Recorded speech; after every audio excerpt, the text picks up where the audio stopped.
Why are we not painting our aluminum boat? Our project has reached a tipping point.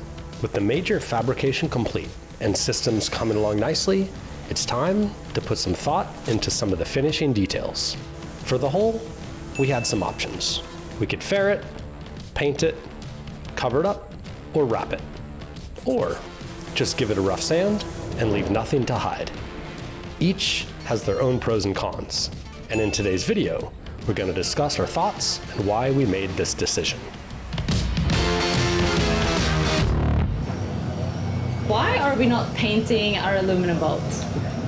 Well, first and foremost, we talked to a number of people that actually owned not only aluminum boats, but also steel boats, and they talked about some of the issues that they had when they faired and painted their boat. Because remember, painting an aluminum boat is not just like pulling a fiberglass boat out of the mold and then spraying it. There's a fairing process involved, and then you prepare the metal, the aluminum, and then you paint it, and that doesn't always go as planned. Also, even if you do get it perfect, any sort of an area where there's a change in contour, like a deck fitting or where something goes from vertical to horizontal and you have a sharp edge, that can often get moisture intrusion into the paint. And once that starts to happen, it starts to flake and crack and oxidize from there, and it just works its way into the paint. There's also the issue of deck fittings. Like anytime you have to go through the paint to drill, you're kind of like permeating the protective layer of the paint, which also allows moisture to get down and oxidize. And once that starts happening, the paint just starts to come off, and then from there it just spreads. So I end up having to strip it all the way back and restart, and that's just something we want to avoid. Yeah.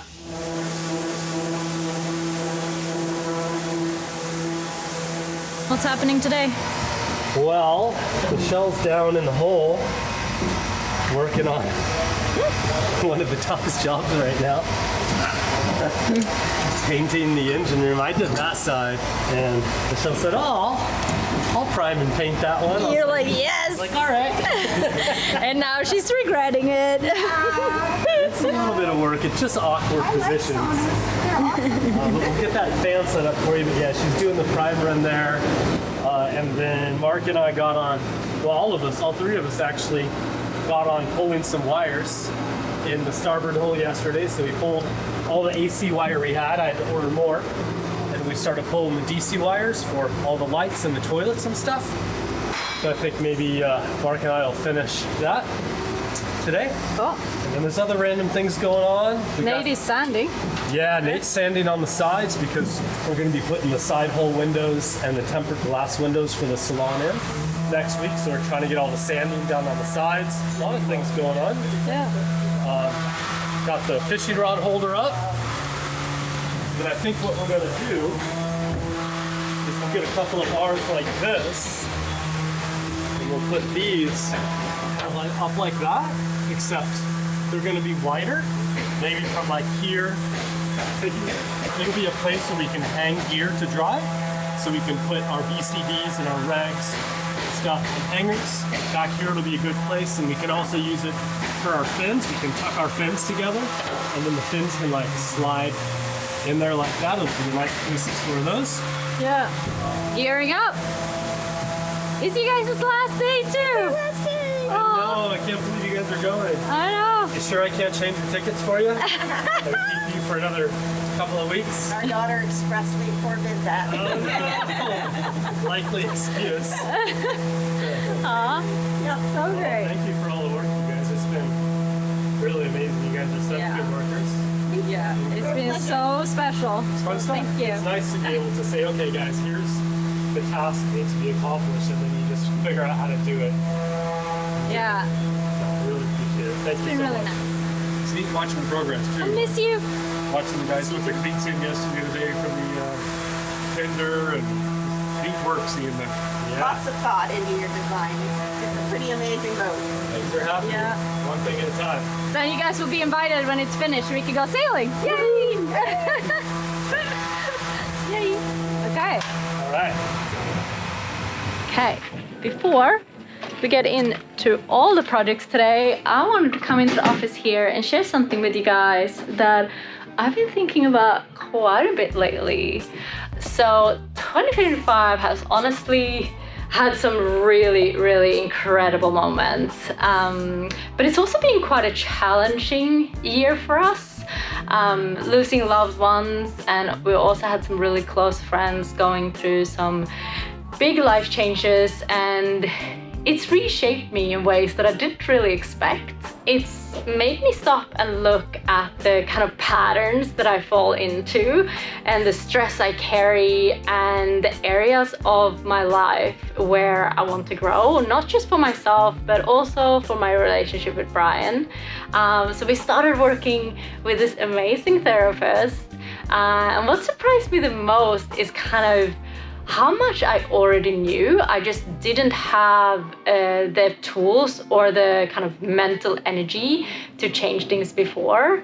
And what therapists also kind of like showed me is that stress doesn't just live in my head, it also lives in my body. And I learned that I can't just like think my way out of stress. It's actually a specific moment when my therapist told me, but your body doesn't know that the stress is over yet. And it kind of like really clicked for me. And I realized that I need like physical ways to close the stress cycle, not just talk about it. And for me, that's meant like meditation, moving my body, and also working a lot on my self-love through like reading, and also a lot of like learning and books and podcasts. And not every day is perfect. There is still so many challenges, but just knowing that we're not alone, and just kind of having that person there guiding the conversations has been really incredible. So for anyone out there thinking about starting therapy in the new year, BetterHelp, who is also the paid partner of this week's video, is a really accessible place to begin. They connect you with a credentialed therapist online so you can fit sessions into real life and not the other way around. So if you feel stuck in the same patterns or just want some guidance moving into 2026, it's a really easy place to start. Just click the link in the description below or head on over to betterhelp.com/Delos for 10% off your first month of therapy. Okay, now back to Brian and the engine room. You're probably wondering, after my long spiel about not painting the boat, why we're now painting the bilges in the engine room. Well, like most things in life, there's trade-offs and compromises to everything, especially with boats. So when considering the bilge, I weighed the initial work and future upkeep of painting versus the protection that it would provide to the bilge of the engine rooms. The engine room is one of those places where I'll be doing a bit of work in the coming years. I'll be stripping wires, dropping washers, nuts, and even tools. All these little bits that fall into the bilge are potential issues for galvanic corrosion if left unchecked. Also, some other aluminum boat owners mentioned electrolysis caused by even the smallest amount of stainless steel, like a bilge pump motor shaft sitting in a bit of water in the bottom of the bilge for periods of time.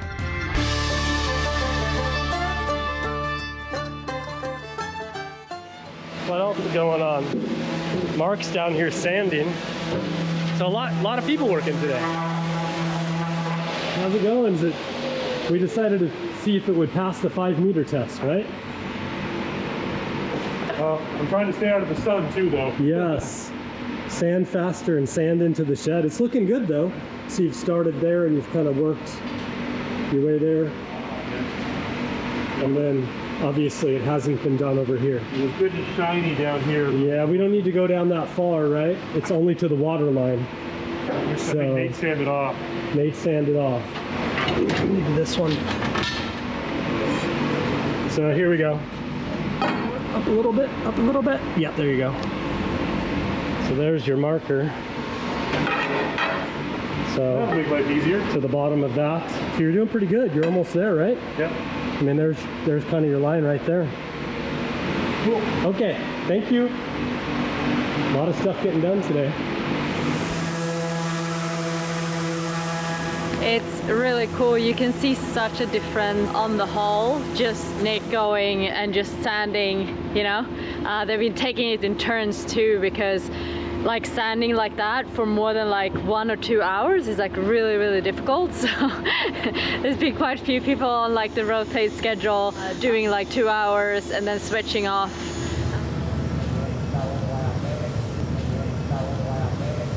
Another thing that we discussed in an earlier video is basically just like obviously preference and look. So I think the raw aluminum look looks cool. Like every time I've seen an aluminum boat, I think it's a beautiful material. I think it's very like functional looking, very tough looking. Yeah. And I wouldn't want to cover it and make it just look like any other glossy boat. Now that's just my personal preference. I think it's yours as well. Yeah, and I think for me, like we looked at a few different options of like, you know, you can sand different circles, you can do like these streaky patterns, like there is a bunch of different ways you can sand it too.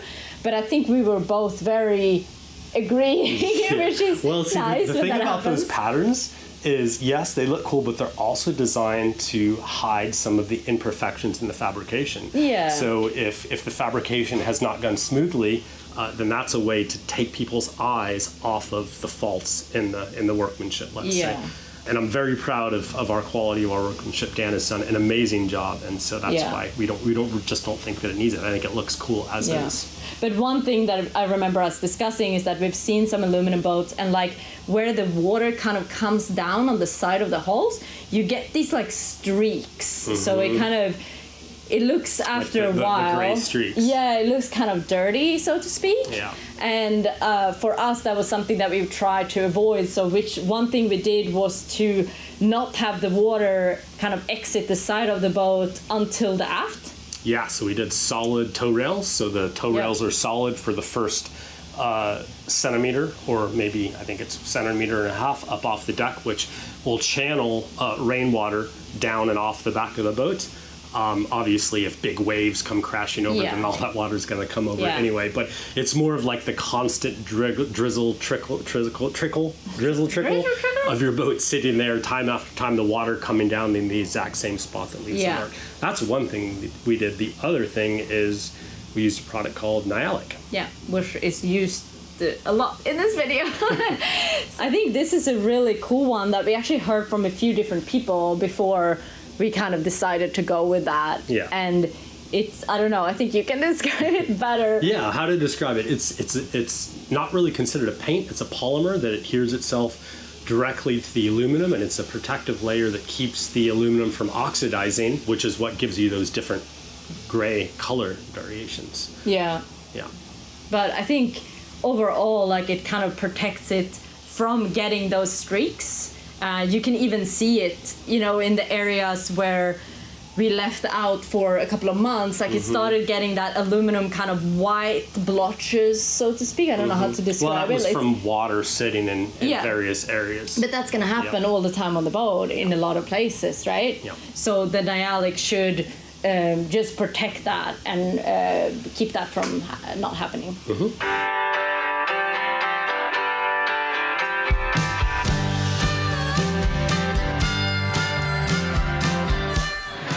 Well, we got everybody, the whole crew is working today. Well, it's a big day because we're gonna do one of the outside hull sides. So we've got Jay doing finish and sanding over here. And Dane and Dan have been furiously cleaning this morning. How's it going, Dane? Pretty wet. Pretty wet. This side of the hull has been cleaned. The back. I know it's probably pretty hard to hear me, but so our next step is we're just letting it air dry a little bit. We're gonna go over it with a rag to get the last little bit, and then when she's all dry, we're gonna be rolling the Nyalic on. It's gonna be a team effort, but it's gonna be fun. Here we go. Smells like Nyalic. Tastes good too. Ooh, tastes like Nyalic? We got a team of expert appliers on the house. Yeah. Paint snippers. Paint snippers. Yeah. Alrighty, I'm gonna join the fun.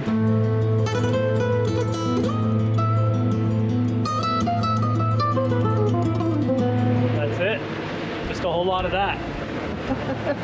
Just a whole lot of rubbing it. Yeah, that's it. I guess if you push too hard, you get those little creaks in it.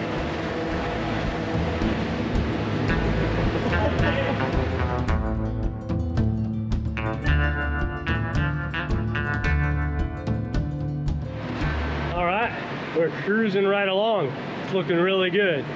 Check it out.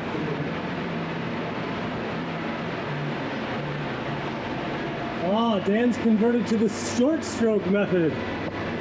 I can't get it in there, that's why I've had to go to short stroke. It's just been short stroke versus long stroke jokes all day. Now he's switching it up again. Variety is the spice of life, Dan. I can't work it. Sweet. Looks amazing. I love seeing this side being done and Nyalek. It feels, yeah, like small little victories, right?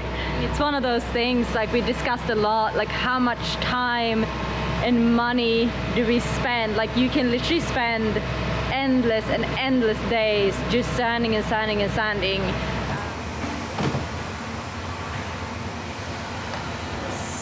Cost obviously is always a consideration. Yes, and we got a couple of yeah. quotes. So it's not just the painting, but it's also the prep. Because, you know, the surface, when you weld up an aluminum boat, the metal itself will grow and shrink slightly, and that leaves very slight variation. So if you were to put a very glossy finish on it, you would see like a wavy pattern on the side, or then maybe divots. Think of like a car that has a slight dent in the side of it or something like that. And so you need to prep that surface, you need to fair and fill those areas, and then you need to sand everything, and then you need to prime everything, and then you need to paint everything.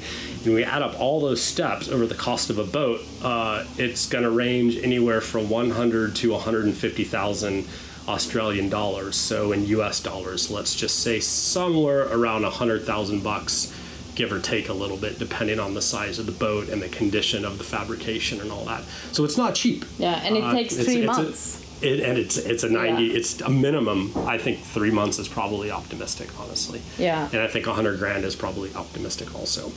But yeah, so it's a big time and it's a big cost. Yeah. Yeah. It took a while for them to like sand this whole side and Nyalek. It was about, I guess, a week. I think it turned out really great, and yeah, super stoked. So now moving over to the other side, and also one thing that got put up is a lot of the stuff in the back roof here. So yeah, we have started with dinghy lift. We have these 2 bars that got put up, and also the holder for the fishing rod. So yeah, it's really cool to see this kind of like come up. There's still lights that needs to be put in here, so we're not completely, like, they're not permanently mounted up there, but yeah, it looks really great.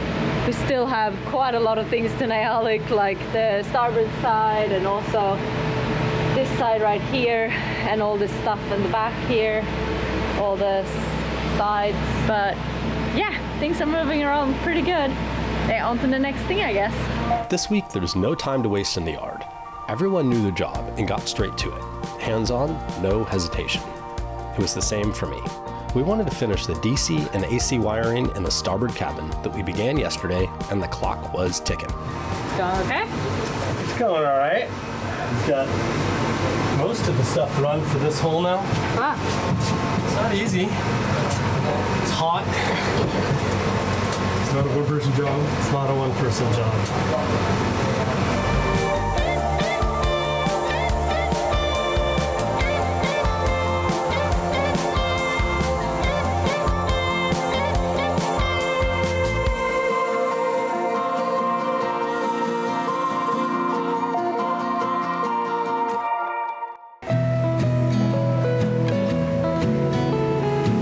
Taping up these hatches because we've got lights and just this wood temporary things in there so we don't get them wet.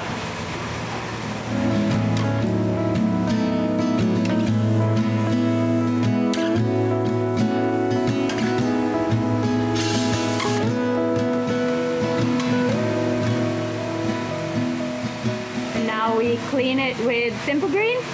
And then wash it off one more time. Yeah. And then we're good to go when it dries.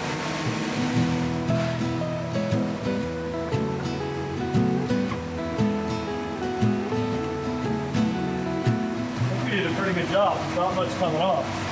We're in the water at all. Yeah.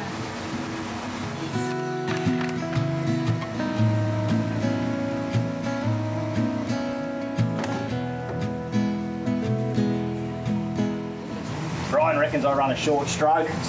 You do what you're accustomed to. You can only work with the tools you got, hey mate?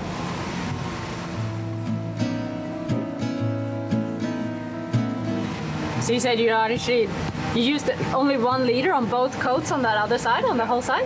Touch over 1 litre. Okay, that's not too bad. So based on our rough calculations, the total exterior area we'll be applying Nyalic to is about 168 square meters, roughly 1,808 square feet. 1 quart covers about 300 square feet for a single coat. If you divide 1,808 by 300, that puts us at about 6 cans for 1 coat. And since we're doing 2 coats, we're looking at roughly 12 cans in total. Being the Nyalic man, huh?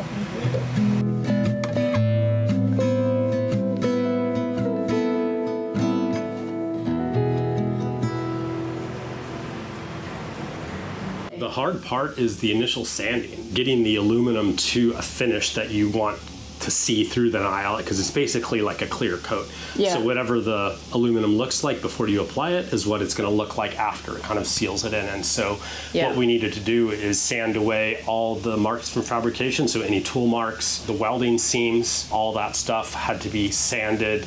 And we wanted to sand it also to make the color consistent so that it looked like a consistent gray with like aluminum gray, raw aluminum look with maybe some slight variations in the sanding just because we think it looks pretty. I mean, you can spend as much time as you want, basically, and it just would never be finished in a way, but like good enough is enough, and I think we had to I'm go just over like overheating. We had to go over it first with a 40 grit and then a 60 grit after that a couple of times, and then that was it. And we did some tests in a previous video. We can put the link to that here on the screen, and just like where we kind of like the initial tests we did and like how we kind of came to the finish that we felt was worth it. I think it looks amazing. Yeah, I think it looks really good. It's so flushed. I know. Let's take a break. So we're going to turn the AC on for Kaz for a sec, okay? I'm like overheating.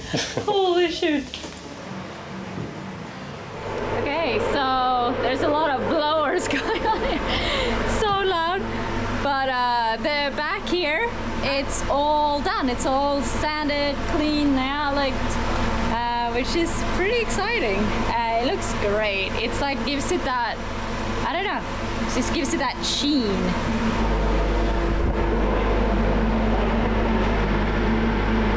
Okay. We're about ready to do the final coat on this side of the boat. It's looking real good. This project is a ton of work, and finishing work is a huge task in and of itself. The look of the boat matters, of course, but what really keeps me up at night is choosing what's best for corrosion protection and future maintenance. I think we made the right call, but only future Brian will be able to tell us in the years to come. But honestly, doesn't she look gorgeous?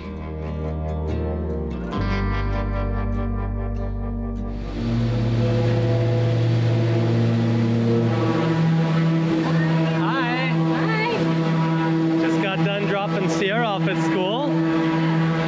What's going on? Is this sanding? Yeah, so Brian drive her in the morning and then I pick her up in the afternoon. So we kind of take turns because it's a bit of a drive to get her to school. It's about, in total, just a bit over an hour back and forth. So it's nice to not have to do both runs every day. But yeah, it's going really good at the shop. So it's all in prep to get the windows in. We're gonna get all the windows in at the top. He has re-put up all of the panels. He's cut out the stuff for the kicker speakers for inside. So we're gonna have some more kicker speakers here. And this is all in preparation for the windows to come in as well. So these are gonna come in, the side windows are gonna come in up here. So yeah, it's happening pretty soon. I'm excited.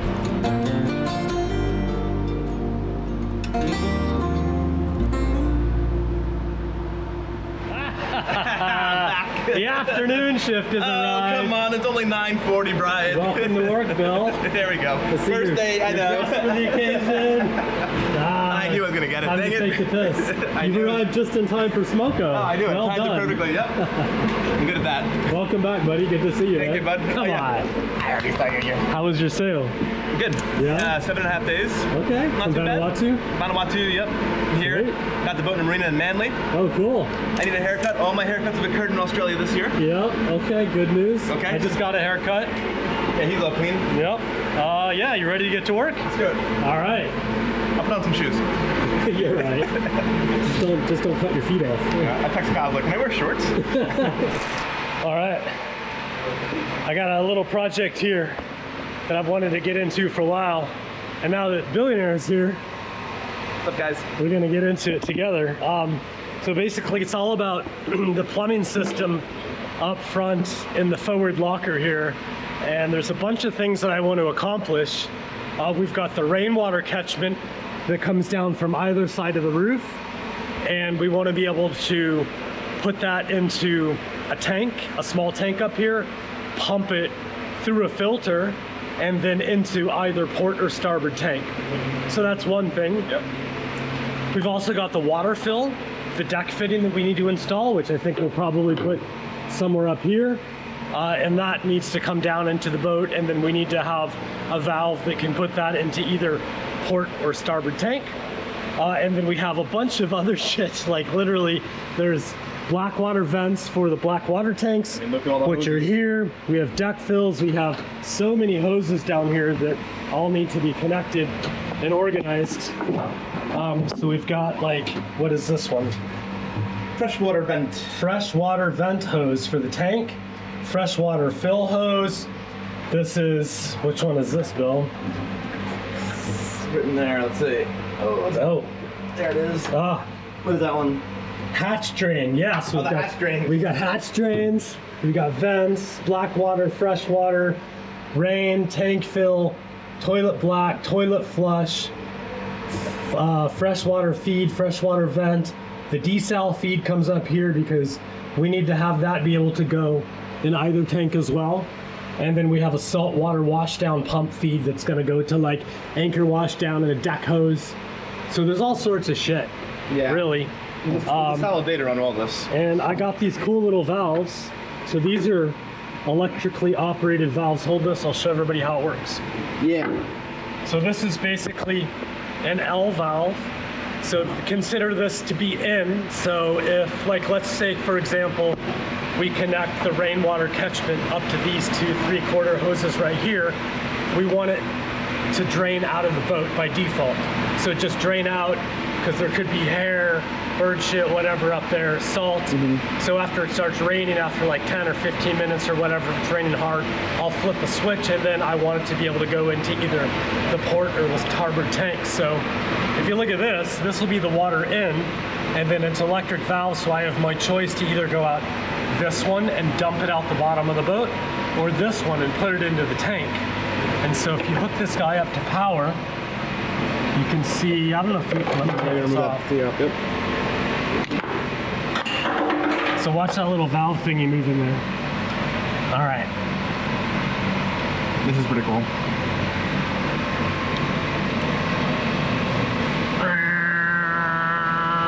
There it goes. Okay, so now that would be like tank filling. And then let's say I want to switch it back, I just put power. Obviously I'll hook it up to a switch. Now they're wire. And then There it the goes. valve closes back. And I'm gonna be able to do that for the fresh water pump as well. So we'll use one, I bought a bunch of them. So we'll use one to where the fresh water pump, I can select pull from port tank, pull from starboard tank, fill port tank, fill starboard tank, dump, keep water, all sorts of things. So it's quite a project. Bill's been working on it for 2 days now. Yeah. Look at this coil of, A lot of hoses. just a lot of hoses run everywhere. And now we're gonna work on the valves and the manifolds and everything else and get it all neat and tidy, right? That's right. Alrighty. Yachty. Yachty. Let's get to it. So back downstairs, we're setting up this manifold system on a bench. So bent this piece of sheet to make it into a bracket that can be mounted to the hull. And then we're gonna use some of this as a standoff. Put zip ties through like so. So my mission today is to try and get this all organized and make it look clean. And then we could weld it and finally install the hoses. There's 2 holes in the bottom of the boat that will allow venting of the lines. So this manifold is to dump rainwater overboard or vent the tanks. And that's going to be on the starboard side drain. The port side drain will pick up all just head holding tank vent lines, because we don't want to commingle fresh water and holding tank. So this has to be mounted to this bracket, as well as these electric solenoids.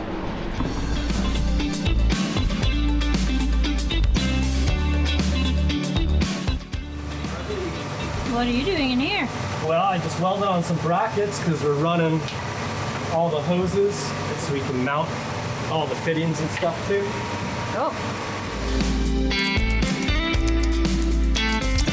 Well, making some progress on this project. I think one of the things you don't realize is how hard it is to keep parts for everything. We raided the little marine store here, which is pretty well stocked, but we're missing an elbow there, a T here. I think Brian does a really good job of being organized, but this reminds me of all the time with major refits occurring. We can't finish this today because we're waiting on parts, but oh well. But yeah, I'm about to make some standoffs.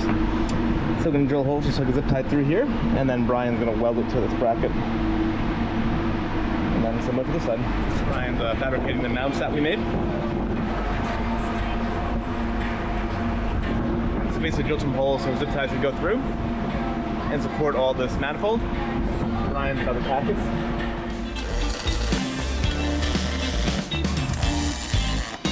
How'd that go? Did it bend?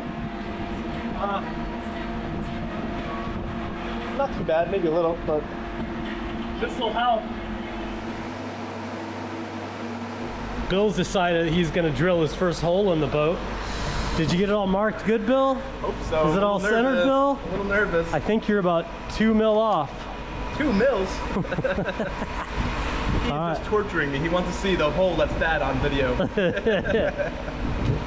Here we go. It's okay. You can always be. You know what Dan says? If you can step across it, you can weld it. There you go.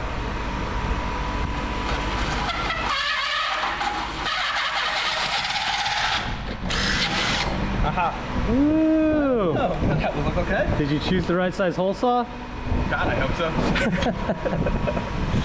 Deck fill going in. No, instead it was a little small. We're gonna use a die grinder. Oh! Yeah, that's planned. That's That the was closest planned. one we had. Gotcha. Okay. One small battle at a time. We will win Yeah. this war. So what's the best way to die grind? How do you keep it even? Do you now measure out? Just Kind go of- real. You can use the sanding flopper wheel, Okay. or I can use the die grinder. Just going. Okay. Yeah. Okay. You ready for this?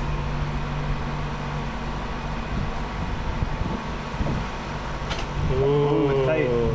Oh wow. Couldn't have been a better fit, Bill. That looks good. Nice. Made in Sweden. Hey. Okay. Hey Bill, how did it turn out? It's pretty cool. It had it permanently mounted now, and you can see we put the bracket on the outside so fenders and stuff could go in the locker without hitting the plumbing. Just about a day or two. Yeah, Pretty that's sweet, great. though. Yeah. Yeah, so you mounted it kind of backwards. Yeah, because we were thinking this is going to be storage for your fenders and dock lines, and Yeah. we don't want things to be catching on the plumbing. Sweet. Looks awesome. Satisfying. Yay! Yay. Be sure to follow the adventures of our good friend Bill. He started a new YouTube channel, so be sure to check him out at Calico Sky's New Horizons.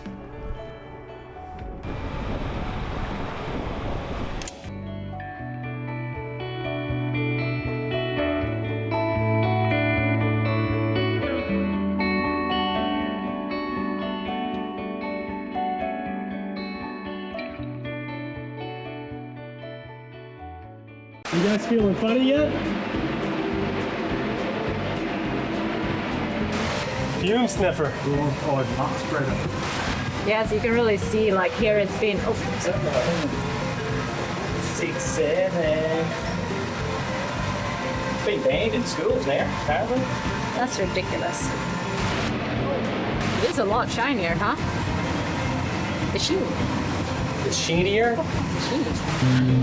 Oh god. Sneeze. Oh no, it never came.